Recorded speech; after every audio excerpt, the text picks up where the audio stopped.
You left us carrying the weight of something we didn't ask for, something we never deserved. Anger that televangelist Timothy Omotoso is a free man after the horrors he allegedly inflicted on many women. Brace yourself, Sheila, and pack your patkos. Easter traffic is already bad in many parts of the country. And proof of extraterrestrial life on another planet far, far away. Hello, I'm Jane Dutton.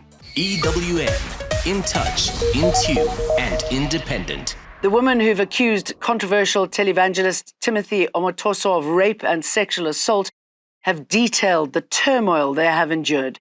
During a press briefing held in Braamfontein, the witnesses who testified in the Omotoso trial read out a message directed at the leader of Jesus Dominion International Church, accusing him of leaving them with emotional scars. Omotoso was acquitted of the charges levelled against him, along with his co-accused Lusanda Solani and Zikiswa Sito, following an 8-year-long legal battle.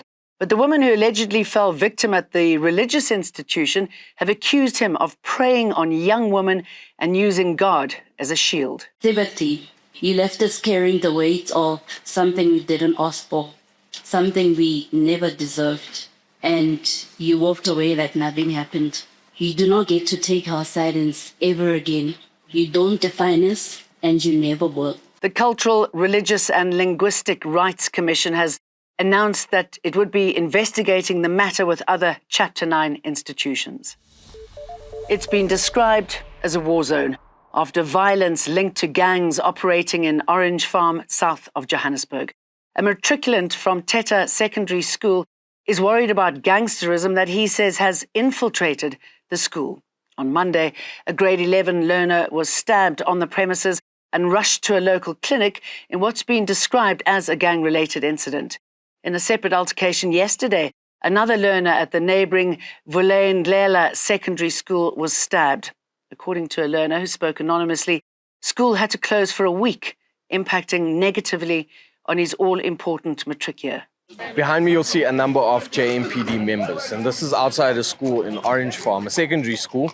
This is Teta Secondary School, and an incident happened here on Monday where a learner was stabbed and seriously injured, and this was related to gangsterism or gang-related activities that has infiltrated not only this school, but a school just up the road, Vulindlela Secondary School as well, where an incident occurred there yesterday in which a learner was stabbed. We heard rumors that some of the boys that were chased at the school are going to come back at school. They did so, and they came back at school. The community came to fetch their children and whatsoever, and it continued during the week. And the community themselves have taken it upon themselves to take the law into their own hands. Just yesterday, several murders were committed by community members who took it upon themselves to track down these gang members and severely beat them to death in front of police. For Eyewitness News, I'm Arun Singh, reporting from Orange Farm. Some gangs have also recruited learners from these schools. Traffic is moving very slowly and backed up in many parts of the country. The N3 is congested in many places, with wet roads posing an additional risk. Proof the Easter holidays have already begun. Together with N3TC's incident management team, law enforcement officials, emergency services, towing operators and volunteer organizations will be stationed at key points along the route to promptly respond in emergency situations. This is a scene of some of the roads in Gauteng.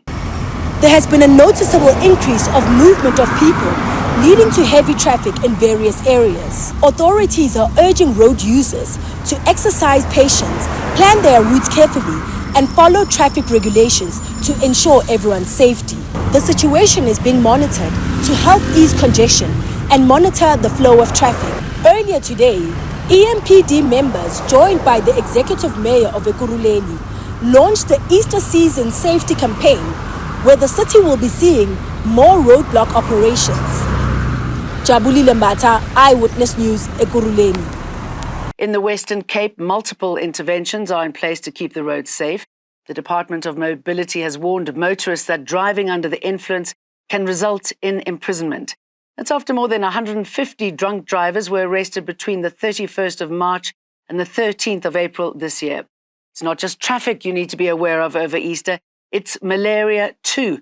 The country has recorded an increase of malaria cases, particularly in vulnerable zones including Limpopo, Mpumalanga and KwaZulu-Natal. The Department of Health would like to urge all travelers and communities to remain vigilant of malaria disease. The disease is primarily transmitted through a bite of an infected female mosquito called Anopheles. Common malaria symptoms include fever, chills, headache, muscle pain, loss of appetite or vomiting. The city of Ekurhuleni says it'll deploy law enforcement to various churches considered crime hotspots during services. We'll be concentrating in our residential areas where we know that there are big changes that are taking place, where we have learned a lesson from last year that criminals were now targeting churches. With underlying tensions within the government of national unity not yet having dissipated, DA Federal Chairperson Helen Zille says her party is not about to quit the coalition. Neither will it abandon at least two key court challenges, that's against the expropriation bill and the legality of the budget bill, that have exacerbated these tensions. Zille says while the DA is not hell-bent on staying within the GNU, it won't leave while it thinks it has a good chance of winning these cases. She says while some within the ANC, including Deputy President Paul Mashatile and Minister Gwede Mantashe, want to see the back of the DA, the ANC must be the one to pull the plug and live with the consequences. A lot of international investment will pull out literally overnight, and the economy will really seriously tank. So they don't want to take responsibility for that. In the Joslin Smith trial, the state has presented its final arguments for the court to decide whether confession statements made by two of the accused can be used as evidence in the trial. Co-accused Jacqueline Apollos and Stefano van Rijn claim they were tortured to make the confessions before their arrests. Apollos, van Rijn and Joslin's mother, Kelly Smith, are charged with kidnapping and human trafficking relating to the child's disappearance. Defense attorney Nobaghle Mkabayi, who represents Stefano van Rijn, told the court police acted improperly during the interrogation of her client. Van Rijn and Jacqueline Apollos allege they were beaten repeatedly for hours during interrogation in March last year before being instructed to implicate themselves and Kelly Smith in Joslin's disappearance. Mkabayi told the court the police's conduct was deliberate and a serious violation of Van Rijn's constitutional rights. Earlier, State Prosecutor Aradana Yearman told the court Apollos and Van Rijn's credibility was shredded during cross-examination. Judge Nathan Erasmus ruled that both confession statements by the accused can be used as evidence in the trial. The main trial is now set to resume on Tuesday next week. Carlo Peterson, Eyewitness News, Western Cape High Court in Saldanha Bay. Gaza's civil defense agency says that a series of Israeli airstrikes killed at least 37 people. Most of them are in encampments in Khan Yunis for displaced civilians. The Israeli military hasn't commented.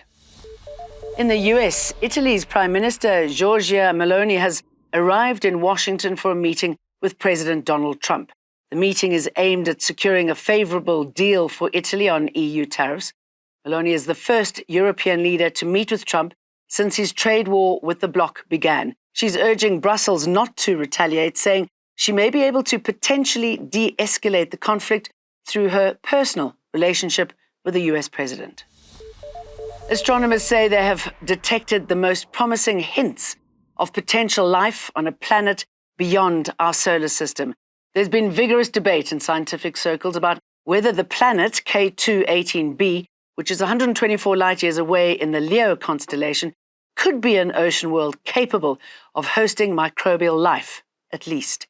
Using the James Webb Space Telescope, a British-US team of researchers detected signs of two chemicals in the planet's atmosphere long considered to be biosignatures indicating extraterrestrial life.